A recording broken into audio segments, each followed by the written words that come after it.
Fala galera, tudo beleza? Professor Saulo aqui passando para começar com vocês uma nova saga, agora a saga dos números decimais. Para quem acompanhou, aí nós fizemos toda uma trajetória com a parte de frações, que representa o conjunto dos números racionais, e aí nós vamos continuar esse conjunto dos números racionais aplicando agora na ideia dos números decimais dentro do conjunto dos racionais. Então presta atenção na ideia. Primeira questão. Lembrando que todas as aulas são feitas na prática, então a gente vai entender, aplicando nas questões, como que a gente desenvolve esse conteúdo. Qual é a representação decimal da fração 23 sobre 100? Ou seja, 23 centésimos. Pessoal, a coisa mais fácil do mundo de você entender é transformar um número décimo, uma fração, em um número decimal, quando essa base é múltipla de 10. Por quê? Para cada zerinho que tiver bem aqui, basicamente você vai voltar como se a vírgula estivesse no meu número inteiro, nós vamos voltar uma casa decimal. Ou seja, se eu tenho um zero, dois zeros, a minha casa decimal, a quantidade de casas decimais que eu vou ter que voltar, serão duas. Logo, o meu número representativo vai ser 0,23, que é a mesma coisa que 23 centésimos, certo? Professor, não entendi. Por que que fica desse jeito? Mais para frente eu vou mostrar para vocês que para a gente poder chegar em um número decimal, na representação decimal, basta você dividir o numerador pelo denominador. Mas, por enquanto, fica com essa dica. 23 dividido por 100 vai ser 23 com duas casas decimais. Então, uma, duas casas decimais, 0,23, certo? Vamos à próxima. Segunda questão. Encontre as representações decimais das frações abaixo, utilizando frações equivalentes a elas, cujos denominadores sejam potências de 10. Ou seja, item A, 7 sobre 2.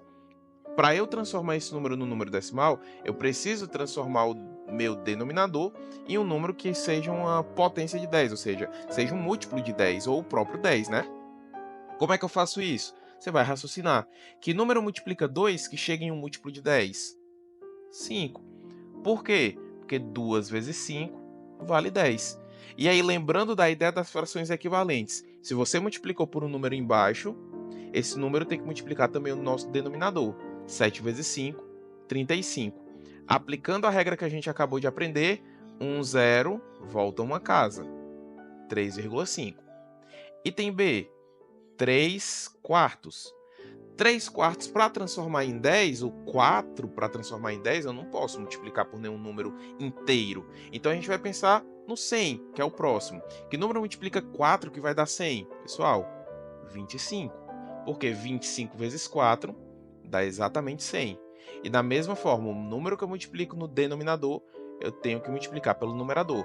3 vezes 25, 75. Aplicando a regra, 2 zeros, duas casas. Nós temos então 0,75. Tranquilo? Item C, nós temos 9 sobre 25.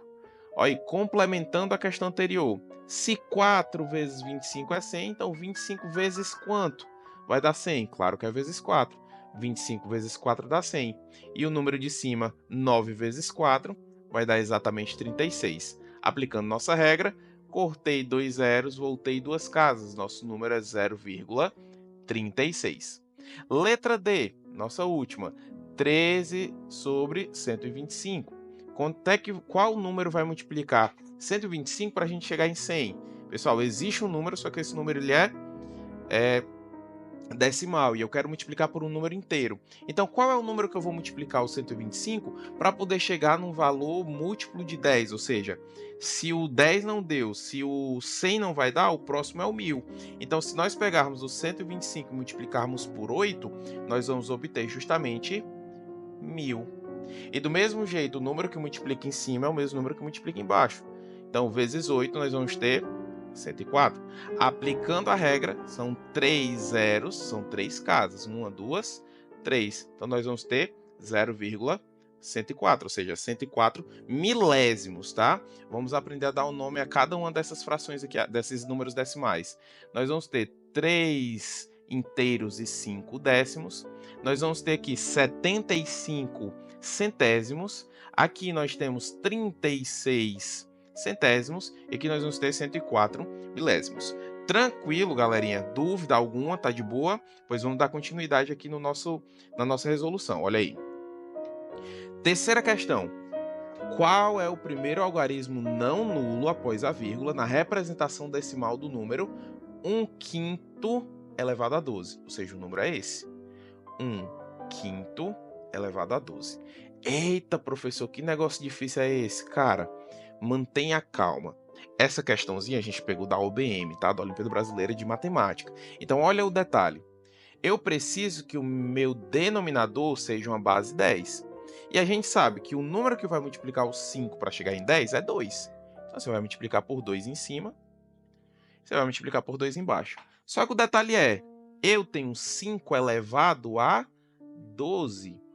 Então, para eu obter a minha potência de base 10, essa mesma potência 12 tem que aparecer no meu 2. Então, na verdade, eu não vou multiplicar por 2 somente. Vou multiplicar por 2 elevado a 12. Então, em cima nós vamos obter 2 elevado a 12.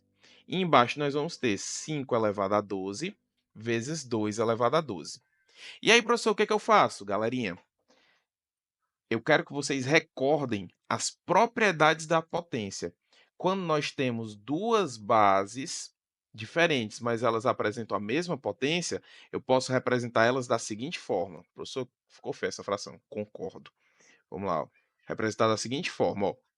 Vou abrir os parênteses, coloquei o 5, coloquei o 2 e do lado de fora coloquei a potência. E em cima, 2 elevado a 12. E aí eu vou fazer o quê, professor? 5 vezes 2 dá 10. Então, nós vamos ter 10 elevado a 12. E em cima, 2 elevado a 12 é o nosso 2 elevado a 12. Certo? O que eu vou fazer agora, professor? Pelo amor de Deus. Eu vou precisar elevar 10 elevado a 12? Calma. A dica vai ser bem tranquila. Olha como é fácil. O 2 elevado a 12 você tem que elevar. Só que 2 elevado a 12 você vai ver que é fácil. Porque isso aí, quando você era menino, você fazia. Professor, tio, quanto é que é 2 mais 2? 4. 4 mais 4? 8. 8 mais 8? 16.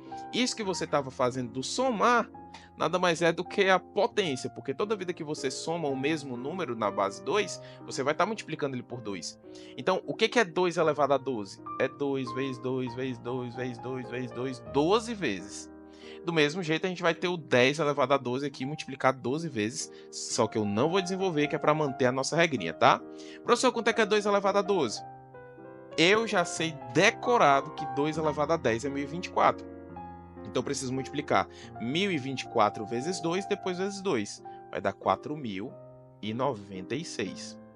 E embaixo nós temos 10 elevado a 12. Olha a ideia. Ele quer que a gente coloque qual é o primeiro algarismo não nulo após a vírgula na representação decimal. Então, qual é o detalhe que eu vou aplicar, galerinha?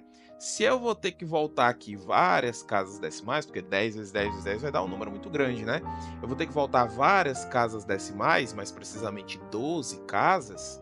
O primeiro número que vai me aparecer não nulo é justamente o número 4. Então, a resposta dessa questão é 4. É o primeiro algarismo não nulo após a vírgula na representação decimal desse número. Tranquilo? Difícil essa daí, hein, galera? É mais complicadinha. Qualquer coisa, volta um pouco no vídeo, assiste de novo a representação que vocês vão entender. Quarta questão. Qual dos números decimais é maior? 45,956 ou 45,965? Galera, presta atenção, que agora eu vou ensinar vocês a comparar números decimais. E quem é que manda na comparação, galerinha? Na comparação dos números inteiros, vocês já sabem fazer. Porque se eu tivesse um outro número aqui, claro que o número de cima ia ser maior do que o de baixo. Só que não é o caso, nós não temos isso. Nós vamos analisar e comparar somente os números decimais, porque a parte inteira ela é igual. Então, como é que a gente compara? Você vai comparar primeiro por cada casa de cada vez, ou seja, cada casa, décimos, centésimos, tem que botar em letra minúscula, peraí, décimos, centésimos, milésimos. Lembre, um décimo é maior que um centésimo, que é maior que um milésimo, que é maior que o décimo de milésimo e por aí vai. E a ideia é o seguinte: olhe cada etapa. Os décimos são iguais, mantém. Agora, quando a gente chega no centésimo, você vai observar que o centésimo no número de cima vale 5, o centésimo no número de baixo vale 6. Qual é o maior? Claro que vai ser 45,965. Você compara sempre casa a casa após a vírgula. Antes da vírgula, não. Você vai comparar centena, dezena, unidade, dezena, centena, e aí você compara com os demais. Se não, se for após a vírgula, se forem nos números decimais, a gente vai comparar de que forma? Casa a casa. Décimo primeiro, depois centésimo, depois milésimo. A ordem de comparação ela é contrária dos números inteiros, ok? Vamos à quinta questão. Arthur tem um pedaço de fita amarela de 16 metros de comprimento, o qual deseja dividir em 100 pedaços de mesmo tamanho, para decorar caixas de presentes que serão postas à venda no armarinho de sua mãe. Qual o comprimento de cada pedaço, admitindo-se que não haverá perda de material? Pessoal, 16 dividido por 100. Olha aí, ó, cortei 0, voltei 2 casas. Cada pedaço vai ter 0,16 metros. É só isso, beleza? Há alguma dúvida ou só na prova? Se Deus quiser, nem na prova depois dessa explicação. Deus abençoe vocês, pessoal. Até a próxima e tchau, tchau.